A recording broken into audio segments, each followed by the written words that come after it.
BJP ಬಣಬಡಿದಾಟದ ಮಧ್ಯೆ ಸೋಮವಾರ ದೆಹಲಿಗೆ ಶ್ರೀರಾಮುಲು ಹೋಗ್ತಾ ಇದ್ದಾರೆ. ಹೈಕಮಾಂಡ್ ಬುಲಾವ್ ಕೊಟ್ಟಿದೆ. ಹಾಗಾಗಿ ದೆಹಲಿಗೆ ಮಾಜಿ ಸಚಿವ ಶ್ರೀರಾಮುಲು ಸೋಮವಾರ ಹೋಗಿದ್ದಾರೆ. ಪಕ್ಷದ ವಿರುದ್ಧ ಅಸಮಾಧಾನಗೊಂಡಿದ್ದಾರೆ. ಎಸ್ಟಿ ಪ್ರಭಾವಿ ನಾಯಕ್ ಸಂಡೂರು ಸೋಲಿನ ಹೆಸರಲ್ಲಿ ಪಕ್ಷದ ವಿರುದ್ಧ ರಾಮುಲು ಮುನಿಸಿಕೊಂಡಿದ್ದಾರೆ. ಕೋರ್ ಕಮಿಟಿಯಲ್ಲೇ ಶ್ರೀರಾಮುಲು ರಾಧಾಮೋಹನ್ ನಡುವೆ ಜಟಾಪಟಿಯಾಗಿತ್ತು. ಅದಾದ ನಂತರ ಜನಾರ್ದನ ರೆಡ್ಡಿ ರಾಮುಲು ಆರೋಪ ಪ್ರತ್ಯಾರೋಪಗಳನ್ನ ಮಾಡಿದ್ರು. ಬ್ಯಾಕ್ ಟು ಬ್ಯಾಕ್ ಸುದ್ದಿಗೋಷ್ಠಿಯನ್ನ ನಡೆಸಿದ್ರು. ಅವತ್ತೇ ದೆಹಲಿಗೆ ಬರುವಂತೆ ರಾಷ್ಟ್ರಾಧ್ಯಕ್ಷ ಜೆಪಿ ನಡ್ಡಾ ಸೂಚನೆ ನೀಡಿದ್ರು. ಮಧ್ಯಸ್ಥಿಕೆ ವಹಿಸಿರೋ ಪ್ರಹ್ಲಾದ್ ಜೋಶಿಗೂ ಈಗಾಗಲೇ ಮಾಹಿತಿ ಹೋಗಿದೆ.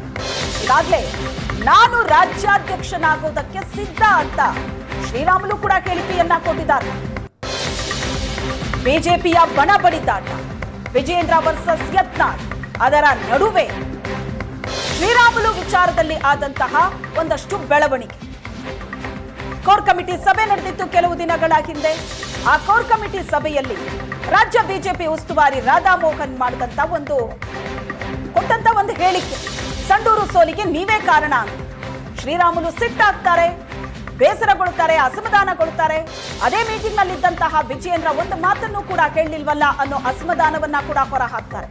ಎಲ್ಲ ಬೆಳವಣಿಗೆಗಳ ಮಧ್ಯೆ ಒಂದ್ ಕಡೆ ಯತ್ನಾಳ್ ಟೀಮ್ ಶ್ರೀರಾಮುಲುರನ್ನ ಸೆಳೆಯುವಂತಹ ಪ್ರಯತ್ನ ಮಾಡ್ತಿದೆ ಅನ್ನೋ ಮಾತುಗಳು ಕೂಡ ಕೇಳಿ ಬಂದಿತ್ತು.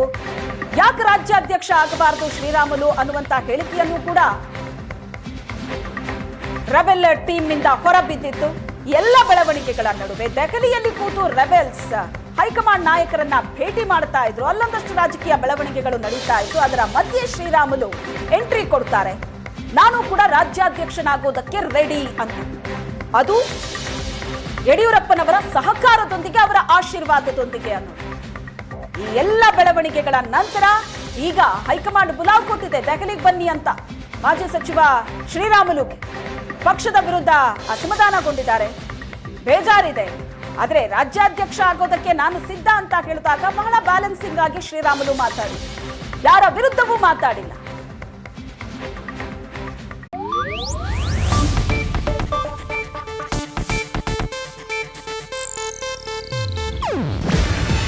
ಇದು ಏಷ್ಯಾನೆಟ್ ನ್ಯೂಸ್ ನೆಟ್ವರ್ಕ್ ಪ್ರಸ್ತುತಿ. ನೀವು ನೋಡ್ತಿದ್ದೀರಾ ಏಷ್ಯಾನೆಟ್ ಸುವರ್ಣ ನ್ಯೂಸ್.